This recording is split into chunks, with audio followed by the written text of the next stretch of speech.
Growing up different, each child has a choice. Either feel embarrassed, self-pity, muted voice, or cherish and embrace uniqueness, rejoice. Inquisitive, self-loving, with resounding clarity, I chose the latter despite being a minority. Amidst numerous cliques and sororities, I was happy being me. Exploring my identity. Suburban Dublin lacked variety, it was void of diversity, but I was not bound by territory, engulfed in ethnic heredity. I was growing into me. Accustomed to standing out, but what did I stand for? Who am I? What am I? What's at my being's core? What did I require to be complete, feel whole? Age 10, I encountered a captivating woman. She was Malaysian. Ethereal, angelic in her movement, she was my inspiration. Entranced by the soft flow of the satin blue scarf atop her head, I admired the beauty, this majestic vision before me in good stead. Enamored by that piece of cloth she had wrapped and set effortless, I began exploring its significance, endless varieties, textures, meticulous. Familiar with scriptures, commandments already recognized, somehow this piece of cloth had me mesmerized, and so I decided to don a hijab poised and dignified.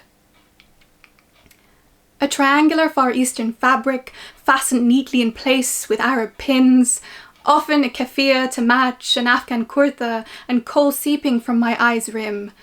The spirit of a global ummah I adorned. Where I'd go, this cloth was my uniform. I had a scarf for every occasion, each outfit I'd ever worn. To match the convent's wool skirt was a luminous blue stole, another floral scarf to go with baggy jeans, ends all torn. It brought me comfort, ease, serenity, self-confidence, fulfillment in my identity. Encouraged to affirm my solidarity with young girls who looked like me in faraway lands under heavy artillery, fleeing drones or the brunt of repressive regimes. This piece of cloth had us bound at our seams.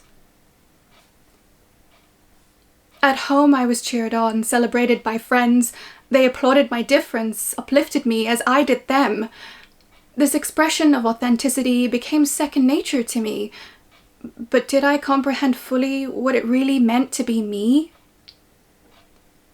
Fast forward to uni, where I majored in pol sci. My insatiable thirst for knowledge nurtured excelling sky high. Head buried in books, theories consumed my mind. I had little time for leisurely pursuits of any kind. A late bloomer coming of age, I soon realized.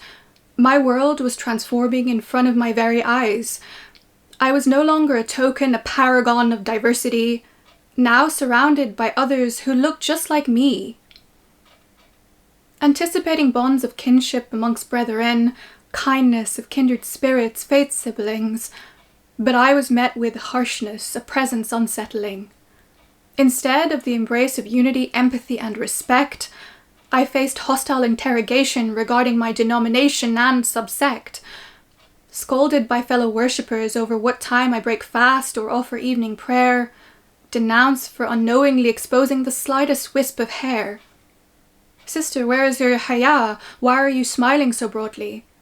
Shaitan is always the third party, so never forget to guard your modesty. Unsolicited chastisement claiming to be nasiha, a favor, but this was more akin to spiritual abuse, cultish behavior. These were vicious bullies disguised as altruistic saviors. Random folk calling me sister to coerce assert ownership, lambasting me a stooge or a fake feminist. Their eyes leering, scanning me top to toe. Moral policing was their God-given role. It was around my own kind that I felt most isolated, vulnerable, alone. This piece of cloth, which was once about unity and made me feel so at home, was now a marker of political strife and struggle, no doing of my own. My attire unwittingly became a symbol of resistant, distant, unknown, making me an easy prey for my own and Islamophobes. I wore my hijab unapologetically, only for fellow Muslims to dictate the meaning of piety? They were entitled to unravel my modesty? I questioned. If the purpose of hijab is for me to be recognized and protected, then amongst my supposed own, why wasn't this reflected? What if this piece of cloth doesn't fulfill these objectives? A once comfortable and easy existence became riddled with contradiction. This cloth was no longer my autonomous decision, it was part of a broader collective's mission. Its meaning and reality in the hands of the polity, for them to moralize modesty, pontificate piety, bereft of humility, devoid of humanity, I was no longer me. To be clear, my faith is not for any society to dictate or states to mandate. With experience, time and place, its expressions may fluctuate, but that is the beauty of my faith. There is no compulsion, no one right way, no imposition. It is solely my decision. So before you offer your unwarranted advice, think twice.